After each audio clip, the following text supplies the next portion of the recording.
Bismillahirrahmanirrahim. Warrabi'u, dan yang keempat syarat sahnya salat istiqbalul qiblati, yaitu menghadap kiblat. Jadi ada syarat, ada rukun ya.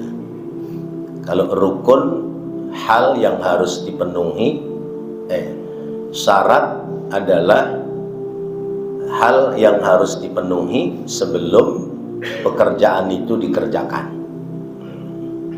Kalau rukun adalah hal yang harus dipenuhi saat pekerjaan itu dikerjakan.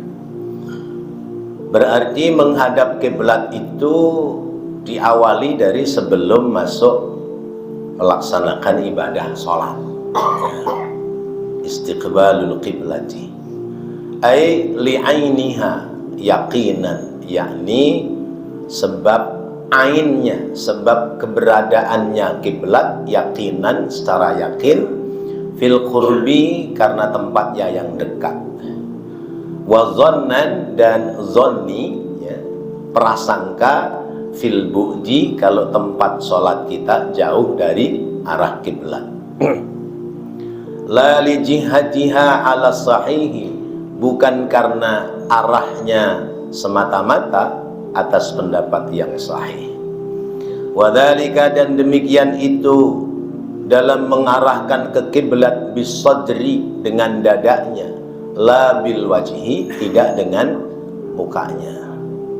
Fi haqqil qaimi, bagi orang yang ya, bagi hak orang yang sholatnya sambil berdiri, awil qaidi, atau sambil berduduk, sambil duduk, waqtal qiyami, saat berdiri, wal qu'udi, dan saat duduk. Amma fir ruku'i, adapun orang itu menghadap ke kiblat pada saat ruku', was sujudi, dan pada saat sujud, fayu'dhamul badani, maka semu'dhamnya badan, sekujurnya badan, mengarah ke kiblatnya adalah seluruh anggota badan.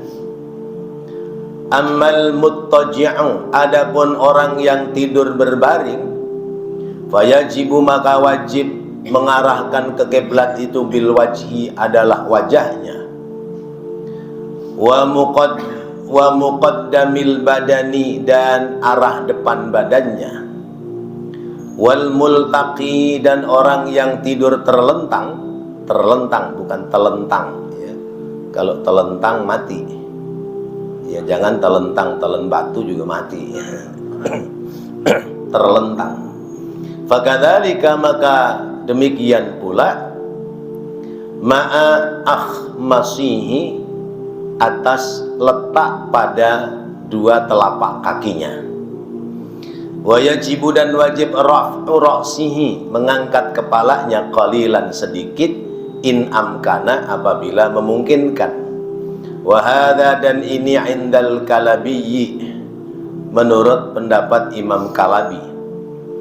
Wa huwa, dan dia al muradu, memaknai bin nahri, kalimat an-nahr, fi qaulihi ta'ala, pada firman-Nya Allah Ta'ala, fasalli li rabbika wanhar.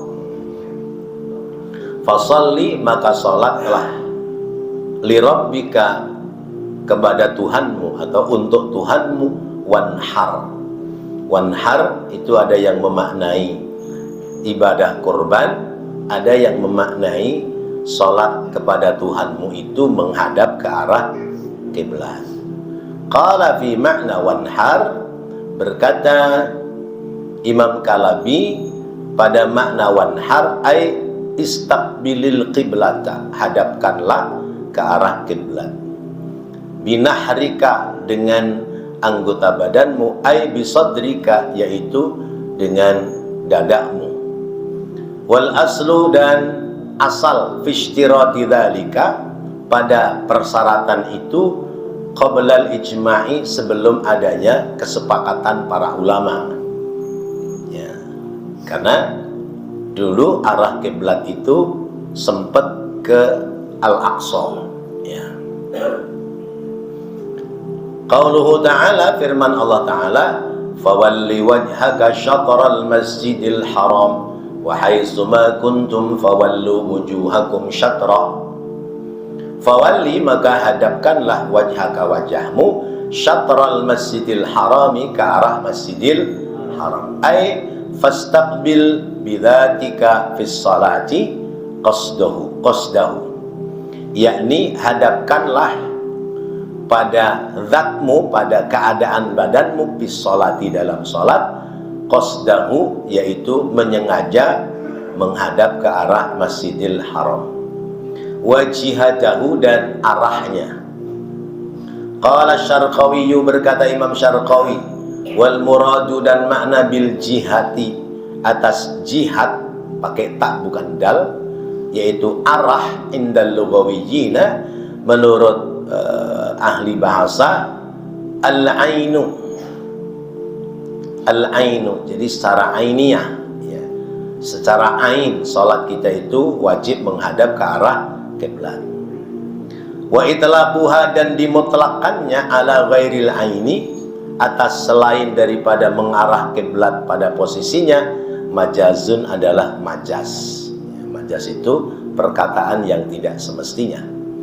Kama qala Zayyadi, sebagaimana telah berkata Imam Zayyadi, wal muradu bil masjidil haram al-ka'batu, maksud masjidil haram adalah Ka'bah, bi khilafi fi ghairi hadzal mawdi'i, berbeda dengan, ya, selain pada tempat keadaan ini, minal qur'ani, dari Al-Qur'an. Fa innahu, karena sesungguhnya, mata utliqa fihi, kapan, ya, dimutlakkan atau dikatakan itu, fihi, padanya. Fal muradu, maka murad atau makna bihi, padanya, jami'ul harami, yaitu seluruh tanah haram. Aha, artinya intaha. Bapak-bapak, hadirin dan saudara-saudara, kita dalam sholat itu wajib menghadap ke arah masjidil haram, atau mengarah ke kiblat. Ada apa kiblat? Di kiblat kita ada apa? Ada Ka'bah. Berarti sholat itu menghadap ke arah Ka'bah. Ukurannya, kalau orang itu ada di kota Mekah, maka hadapkan persis ke arah Ka'bah. Karena kota Mekah, ya, itu masih wilayah di mana Ka'bah itu berada. Jadi menyudutkan arah Ka'bah itu masih mudah, ya. Bayangkan Ka'bah yang lebarnya, ya, 7 atau 8 meter persegi kali 15 meter tingginya, itu kalau kita harus menyudutkan ke arah situ kan susah. Sebut aja seruangan ini besarnya Ka'bah, masih gedean ruangan ini, ya, ya, seruangan inilah misalnya. Terus kita jauh dari Mekah, kalau harus lurus Ka'bah sulit, susah. Melenceng dikit nggak apa-apa, ya. Padahal kalau melenceng dikit aja, itu melencengnya makin jauh dari tempat Ka'bah itu, makin jauh melencengnya. Misalnya arah segini nih ke kamera nih, kita miring dikit aja, miringnya kan jadi jauh, kejauhan. Nah itu kalau di dalam kota Mekah, ya, maka upayakan persis menghadap ke arah Ka'bah. Tapi kalau luar kota Mekah, apalagi seperti Indonesia, ya, kalau luar Mekah yang masih wilayah Arab, maka boleh mengarahkan kiblat itu ke Masjidil Haram. Kalau Masjidil Haram kan lebih besar, skupnya lebih besar, lebih luas. Itu kalau luar Mekah tapi masih wilayah tanah Arab. Luar Mekah, ya, di luar wilayah tanah Arab seperti Indonesia, kalaupun nggak menghadap Ka'bah persis nggak apa-apa. Yang penting menghadapnya masih ke kota Mekah. Itu. Loh, ini kita di masjid-masjid kita ini banyak yang dirubah-rubah, ya. Ya. di Masjid Al-Ittihad, ya, komplek DPR Manggisan. Tadinya sudah lempeng begini, terus agak miring sedikit. Sekarang nih beberapa bulan terakhir miringnya ke kanan banget, ya. Akhirnya merusak suasana ruangan yang sudah bagus. Kejadian lagi Masjid Al-Amin, komplek Diknas, ya. Tadinya udah lempeng begini, terus miring ke kanan jauh. Belakangan saya Jumatan di situ udah lempeng lagi. Ya mungkin bapak-bapak yang biasa keliling ibadah itu suka lihat, ya. Nah ini kriterianya, kalau luar Mekah yang wilayahnya luar Jazirah Arab, maka boleh menghadapnya ke kota Mekah. Jadi misalnya belok-belok dikit dari Ka'bah itu masih boleh. Ya mungkin Al-Ihsaniyah ini kalau mau diukur pakai alat ukur arah kiblat, mungkin besok bisa berubah ini. Ya, itu ya. Karena itu fawalli wajhaka syatral masjidil haram. Arah Masjidil Haram adalah kiblat. Arah kiblat yang dimaksud adalah Ka'bah. Jadi posisi kita berdiri kemudian menghadap ke kiblat, ya. Jadi saya ingin coba praktekkan.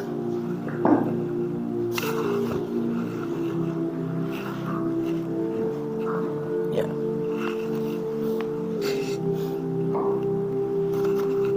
Kita sholat, ya. Kita ini Masjid Al-Ihsaniyah, sudah ada apa namanya, sopnya, ya. Nah ini kita menghadap ke arah kiblat, posisi berarti seperti ini. Posisi kita tegak, terus jarak kaki kanan dengan kaki kiri kira-kira 1 jengkal, ya. Kanan dan kiri kira-kira 1 jengkal, ya. Jangan terlalu mepet. Kalau orang laki mepet rada repot, iya. Iya, kalau orang perempuan mepet mah boleh, ya. Tapi itu jadi gerakannya nggak stabil, ya. Terus kemudian jangan juga terlalu lebar, ya. Karena ada yang modelnya lebar karena softnya lebar. Jadi dia nginjek kaki teman sebelahnya. Kalau kaki teman sebelahnya geser, dia uber. Ya, jadi akhirnya sholatnya begini. Nah ini enggak seperti itu. Jadi posisinya seperti ini. Lalu kemudian, ya ini sekaligus aja. Kita dalam takbiratul ihram, nanti ketemu babnya. Kita akan berdiri tegak nih, ya. Mustaqbilal qiblati, mengarah ke kiblat. Nah. Kemudian takbiratul ihram adalah kalimat Allahu Akbar, ya. Kalimat Allahu Akbar yang pertama itu harus didengar oleh telinga kita sendiri, karena Allahu Akbar itu permulaan kita dalam sholat. Jangan mulutnya doang, jangan, ya ini.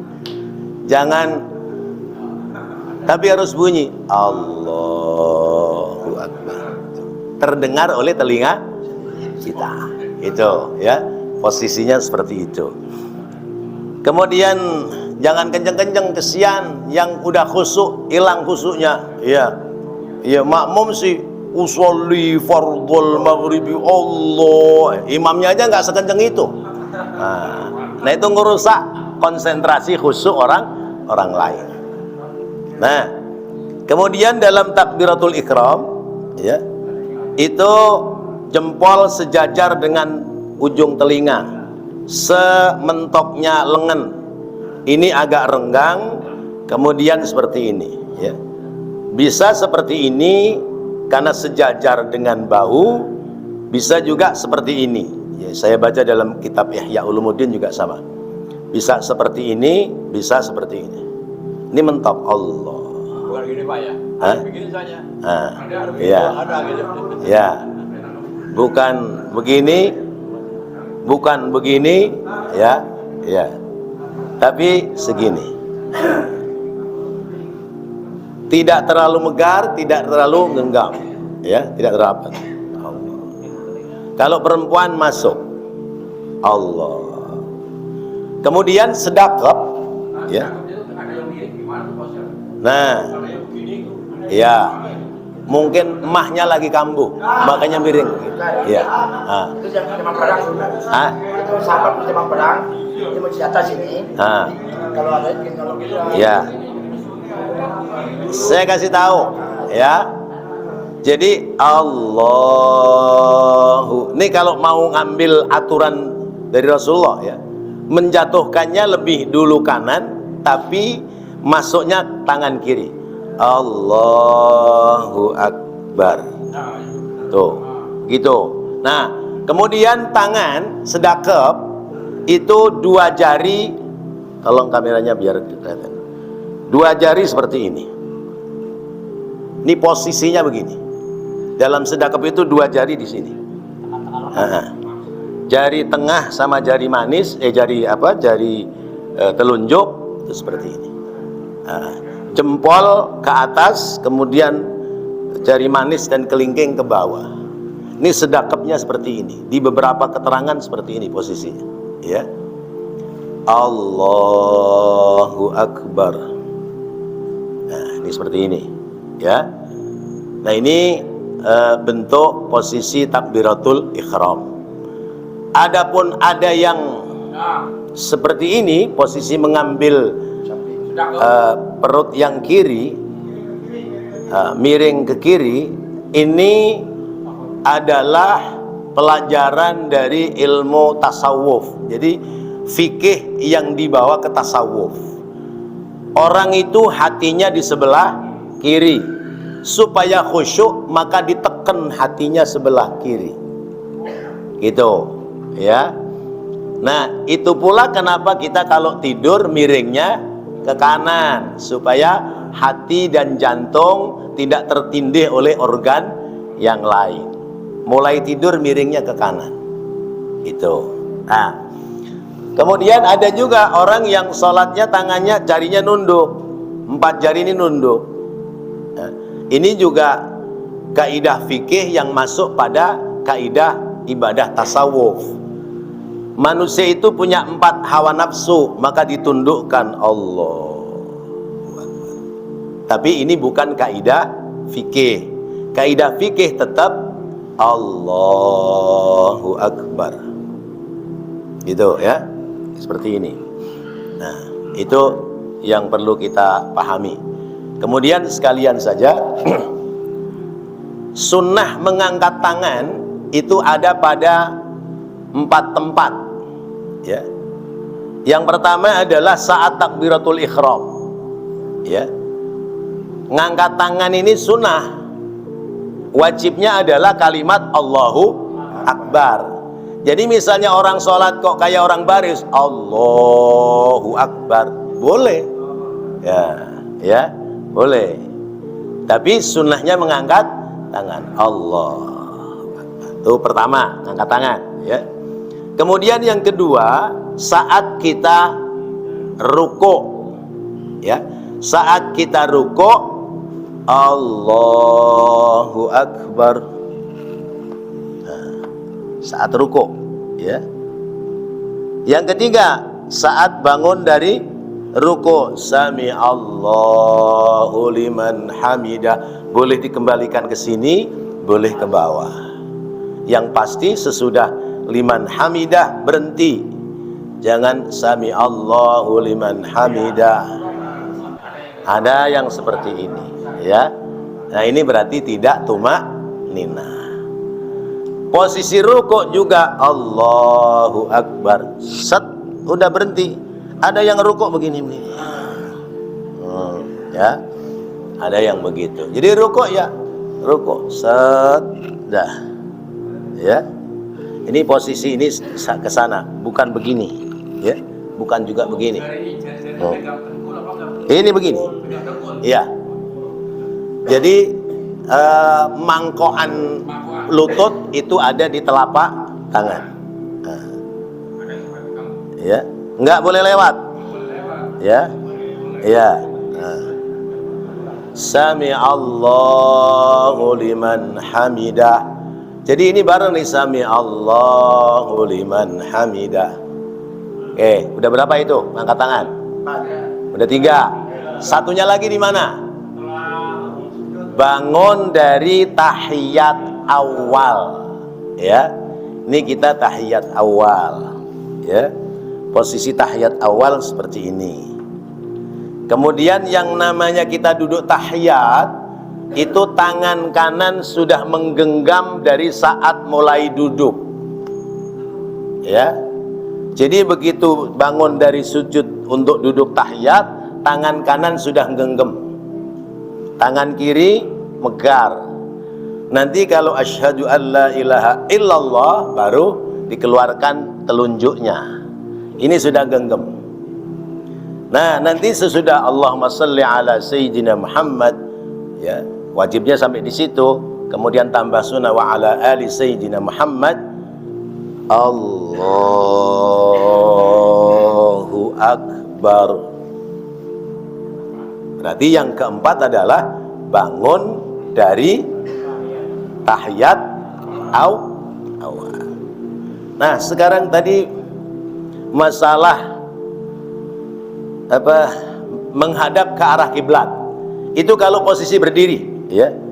Jadi posisi berdiri menghadap ke arah kiblat, dadanya lurus ke kiblat. Ya, dada, ya. Posisi duduk juga berarti dada lurus ke arah kiblat. Nah, posisi duduk itu ada 2 cara. Cara yang pertama seperti duduk tahiyat awal. Ya. Kalau kakinya begini nggak kuat, kakinya seperti ini. Ya. Sholli fardal maghribi Allahu akbar. Ya. Rukuknya Allahu akbar. Sami Allahu liman hamidah. Ya. Sujudnya sama. Allah. Ya.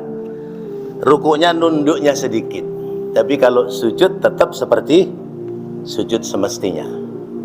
Hanya kita tidak pada posisi berdiri.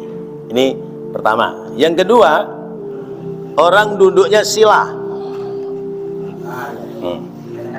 Iya, duduknya sila. Tadi duduk kakinya didudukin nggak kuat, duduknya sila. Maka semuanya diposisikan sambil duduk. Sholli fardal maghribi Allahu akbar. Allahu akbar. Sami Allahu liman hamidah. Allah. Nah, ketika sujud itu lebih menundukkan, ya, lebih menonjol ke bawah supaya tangannya kalau bisa di bawah silakan, kalau nggak bisa tetap di lutut. Tapi posisinya seperti ini, ya. Subhana rabbiyal a'la wa bihamdi. Allahu akbar, rabbighfirli. Allahu akbar. Allahu akbar. Jadi semua pada posisi duduk, tidak ada yang sujud karena dia posisinya posisi duduk.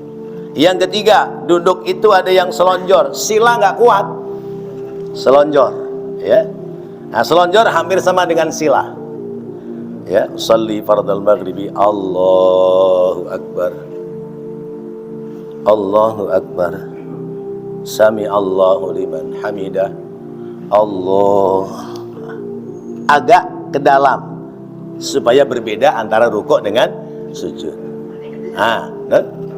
Wah, rada repot Pak Jefi. Ya. Ini pada posisi duduk. Posisi berdiri, posisi duduk, yang jadi patokan adalah sodr, dada menghadap ke arah kiblat. Yang ketiga, tidak mampu duduk, maka tidur miring. Kalau tidur miring berarti posisinya kepala di sebelah kanan, karena tetap mustaqbilal kiblati, posisi muka. Ya, mohon maaf ini harus kita praktekin biar pas ya. Ini mungkin sebagian kalian ya. Usolli fardal maghribi Allah. Jadi muka tetap menghadap ke arah. Oke, itu miring. Kalau dapat curhitan gimana, Pak? Dibalikin. Kamarnya kemuat. Semuatnya. Ya. Nah, nanti dulu ini kan yang baku dulu, yang baku. Iya pakai bantal. Iya pakai bantal. Yang keempat, tidur terlentang. Ya, terlentang. Ya, terlentang cukup gak nih? Ya. Ini kan kudu dipraktekin juga supaya paham. Ya. Nah, contoh. Ya. Orang sakit, tidur miring sudah nggak mampu. Ya. Ini posisi menghadap ke kiblat, mustaqbilal kiblati. Nah, maka ukuran kiblatnya adalah dua kaki ini. Tolong lihatkan kaki saya tuh. Posisi berdirinya kaki ini. Posisi berdirinya kaki itu mewakili mustaqbilal kiblati. Kalau memang masih bisa digerakkan sebagian dari kepalanya, maka bantalnya agak tinggi, lalu kemudian ketika rukuk sujud masih bisa menggerakkan bagian kepala. Ya. Kalau tangannya masih bisa mengangkat untuk sedekap, tetap sedekap. Allahu Akbar. Kalau sudah nggak bisa, sebisanya. Ya. Kalau tidur terlentang begini sudah nggak bisa, ya sudah semampunya, sebisanya. Kedip mata boleh. Ya. Nah, itu contoh. Sekarang posisi rumah kamarnya sempit. Kalau tidur miring nggak mungkin ke utara selatan. Kalau sudah seperti itu darurat, sebisanya. Nah, selesai ya. Oke. Ya boleh. Waktu kita mau sujud, antara kaki sama tangan mana yang lebih duluan? Orang mau sujud di rukuk dari berdiri kan, ini kan Allahu Akbar, Allahu Akbar, ya, ya. Sami Allahu liman hamidah, Allah, dengkul, tangan, jidat. Itu yang benar. Biasanya pernah lihat di YouTube ada yang tangan dulu. Jadi bedakan tundukmu kepada Allah dengan duduknya binatang, begitu ya. Kalau binatang kan kakinya sudah duluan, ya. Baru lutut.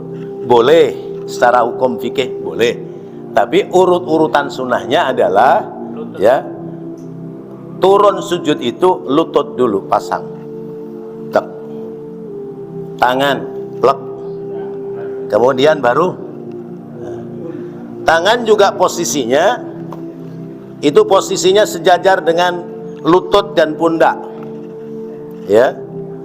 Terus kemudian sujudnya lambungnya diangkat, kata Rasulullah, sehingga anak kambing apabila lewat masih bisa.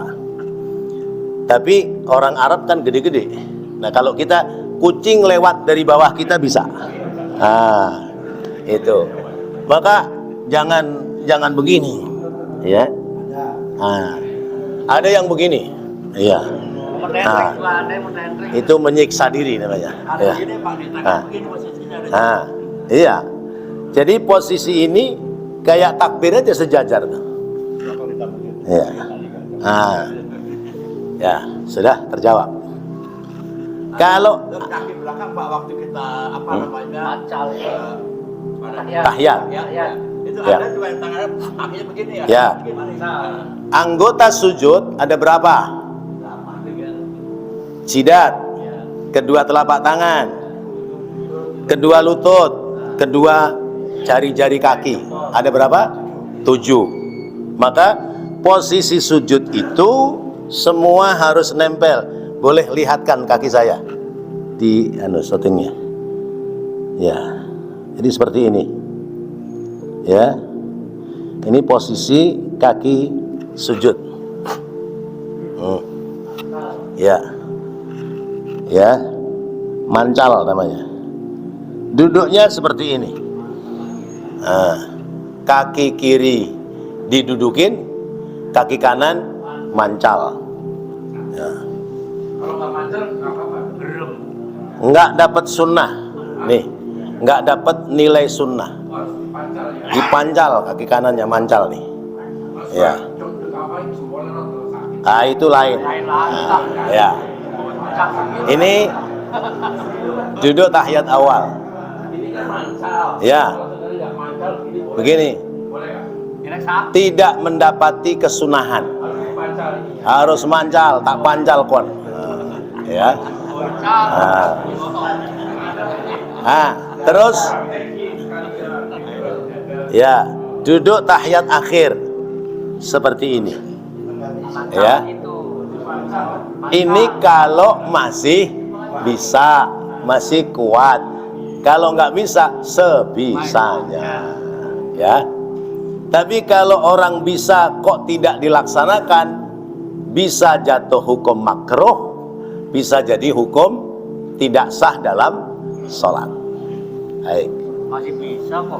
Nah, kalau saya sudah ajarkan begini kan, kalau ada yang salah saya nggak ada salah. Di call dia masih tetap dibolehkan membaca tapi sir.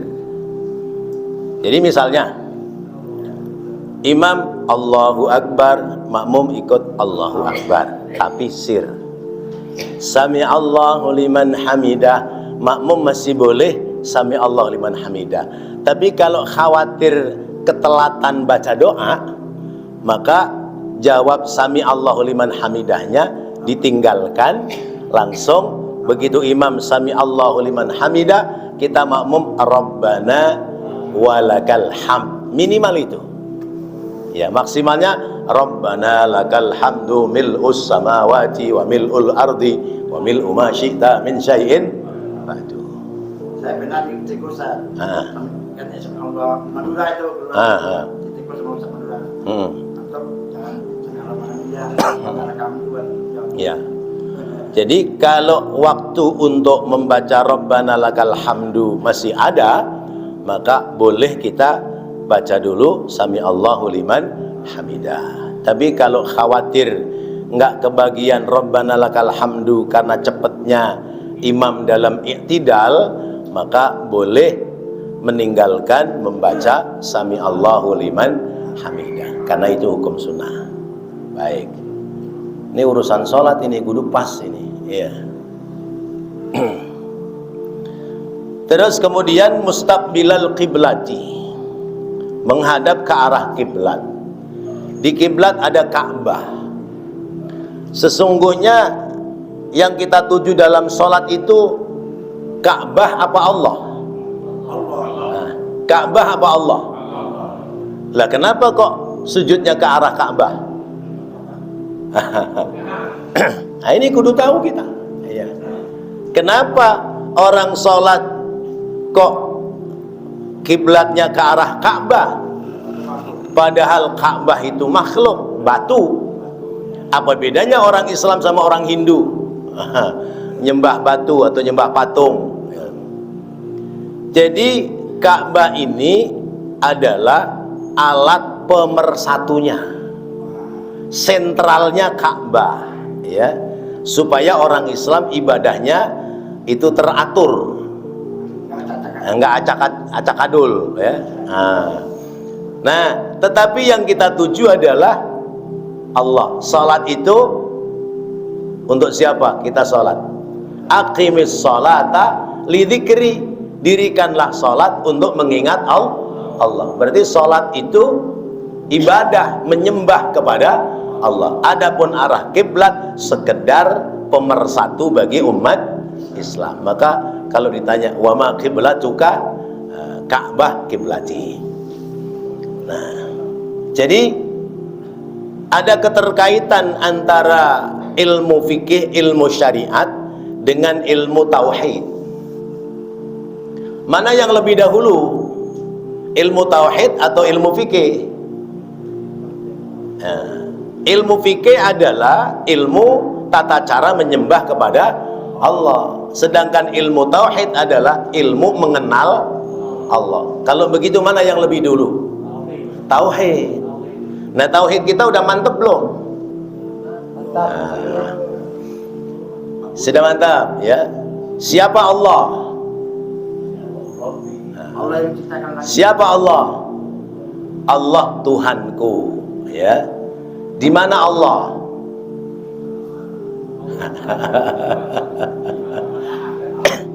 Ya.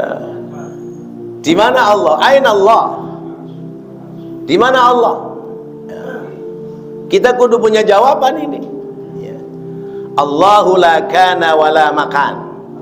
Allah tidak menempati tempat. Karena tempat itu ciptaan Allah. Sementara Allah tidak butuh dengan maka berarti Allah tidak ada di satu tempat. Kalau begitu, dimanapun ada Allah. Paham? Di mana Allah berada? Dimanapun ada Allah. Jangan di mana-mana. Kalau di mana-mana banyak. Iya. Dimanapun ada Allah. Nah ini tauhid. Karena apa? Dalam sholat itu wajib mengucap 2 kalimat syahadat. Asyhadu an la ilaha illallah wa asyhadu anna muhammadar rasulullah. Syahadat tauhid, syahadat rasul itu masuk pada kategori ilmu tauhid, ilmu ma'rifat, ilmu mengenal Allah, mengenal Rasulullah. Maka dua-duanya harus ada, ya. Syariatnya ada, ya. Hakikatnya ada, ya. Syariatnya lewat ibadah, salat, hakikatnya lewat bagaimana cara kita mengenal Allah Subhanahu wa taala. Menghadap kiblat, dada kita lurus. Siapa yang kita luruskan hadapan kita? Allah Subhanahu wa taala. Bukan sekedar Ka'bah. Ka'bah zahirnya, tapi hakikatnya berarti kita menghadap kepada Allah. Maka pantes-pantesin pakaianmu dalam sholat, karena sedang menghadap Allah. Sholat sih pakai kaos, ya. Kaos oblong lagi, kaos partai lagi, pakai sarung ya niat gak niat. Kadang pakai celana masih dilinting-linting. Iya, mau kondangan aja pakai baju batik dilicin dulu, digosok. Iya, iya, masya Allah. Iya. Menghadap Allah malah sembarang. Ya, di mana ya, tauhidmu, ya, di mana kesopananmu dalam menghadap kepada orang. Mau datang ke rumah Pak RT aja pakaiannya rapi, apalagi Pak RT, apalagi ke lurah, ya. Ini mau menghadap Allah, pakaiannya seenaknya, masya Allah. Tapi bisa jawab, kan Allah enggak memandang lahiriahnya, yang dipandang batinnya. Batin itu dari lahir dulu. Kalau lahirnya cakep, bagus, ya insya Allah batinnya jadi bagus. Ini kita tidak bicara kepada orang per orang, tapi siapapun kita dalam beribadah kepada Allah, maka ya pantesin pakaian kita, karena kita sedang menghadap Allah Subhanahu wa taala. Wallahu a'lam bishawab. Nanti kita ya. Di sini sering terjadi ya. Masalah anak-anak nih. Kalau berat orang tua malah dorong anak kecil suruh maju ke depan. Bukannya mereka yang ada filosofi di depan, yang malah anak kecil yang dorong. Itu pertama. Kedua, apakah boleh bisa berpantau ini sama itu? Karena tempatnya kependek ya. Kadang-kadang di anak kecil akhirnya bercanda, hanya nengok-nengok doang, nggak sholat. Itu gimana Pak ini? Anak kecil masuk ke masjid itu sesungguhnya bukan semata-mata sholat, tapi melatih mental dia supaya menjadi anak yang gemar ke masjid. Ini yang harus kita pegang, ya. Anak-anak ke masjid sesungguhnya bukan sholat, ya, karena kenyataannya bercanda, ya. Tapi anak-anak ke masjid sesungguhnya melatih anak-anak itu supaya punya mental senang ke masjid. Adapun sesudah di masjid, tugas kita bagaimana caranya anak-anak itu supaya bisa teratur dengan rapi. Nah, anak-anak itu kesenangannya apa? Permen, duit receh, itu misalnya begitu. Sekali-sekali boleh kita bawa receh 2000-an, 5 apa 10. Tom, sholat yang rapi ya. Ntar selesai sholat kasih 2000. Yakin pasti rapi itu. Ya. Nggak akan bercanda. Nanti kalau ada yang bercanda, Pak Haji, tadi isi itu bercanda tuh, jangan kasih duit. Pasti begitu, temennya yang laporan. Nah, ini salah satu solusi, cara ya. Jangan kemudian dibentak-bentak, dimaki-maki, diusir-usir, jangan. Tapi sore berisik mulu, Pak. Nah, itulah. Itu namanya ujian bagi satu pengurus masjid, yang kedua bagi kekhusyuan kita dalam berjamaah. Tapi kalau nggak ada anak kecil, ya sepi masjid. Ya, maka kita harus punya solusi-solusi. Solusinya bagaimana? Kalau misalnya kita nggak mungkin bawa uang recehan, selimpet-selimpetin, sini satu, ntar 3-4 orang dewasa selempetin satu, ini sini dewasa selempetin lagi satu, sana lengkapin selempetin lagi, dipisah. Karena begini, jangankan sholat 5 waktu, sholat Jumat aja begitu imam assalamualaikum warahmatullahi wabarakatuh, itu emang anak-anak. Dulu kita juga begitu. Iya. Tapi karena kita seringnya ke masjid mushola, jadi terbiasa sampai tua kita ke masjid ke mushola. Nah, ini adalah pemandangan di mana-mana terjadi beban bagi kita pengurus masjid. Maka pinter-pinterlah kita ya mengatur, mengawasi anak-anak kita dalam sholat. Kalau kita orang tua, di depannya masih ada yang kosong, jangan anak kecil yang kita dorong ya, kecuali kasus tadi ya.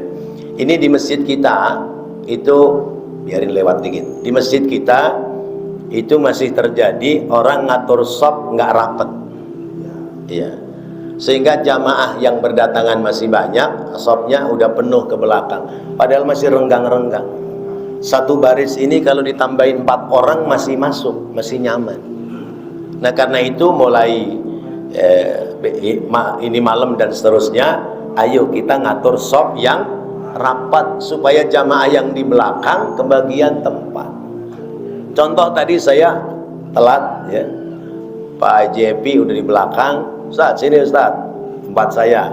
Pak Haji Epi maju ke depan, anak kecil diselempitin ke depan, seret. Toh masih longgar. Nah, itu. Jadi ini hal-hal yang harus kita cermati. Karena orang-orang kita sudah terbiasa begitu. Coba kalau di Mekah, di Medina, udah rapet aja, ya, udah rapet aja orang mau mepet aja, udah mepet aja. Iya. Itu. Jadi hal-hal yang patut kita cermati dan kita bangun kesadaran bersama. Orang tua jangan mendorong anak kecil ke depan dan dia di belakang. Boleh mendorong ke depan tapi bareng dengan bapak. Nah, bapaknya lebih bagus. Sini Tom, ya sebelah nama bapak. Nah, atau paling tidak, sini. Jadi baik. Bapaknya nggak ke masjid, paranin besok suruh datang ke masjid. Jadi anak-anak ini bukan di Indonesia aja, di India, Bangladesh, Pakistan sama. Betul. Tapi di India itu kadang-kadang orangnya tampuk malah. Kamu di Indonesia problem sebenarnya, polisi bilang. Iya. Jadi biarin, karena mereka sesungguhnya sedang melatih mental, ya, sedang dilatih mentalnya supaya senang ke masjid. Jadi biarkan anak itu enjoy, bahagia di masjid. Kalau ke masjid itu diomel-omelin, kata dia nggak asik di masjid. Ya, ntar tongkrongannya pindah. Ya, pindah di lain luar masjid. Demikian ya. Baik, waktu sudah lewat. Ya. Terima kasih dan mohon maaf. Assalamualaikum warahmatullahi wabarakatuh.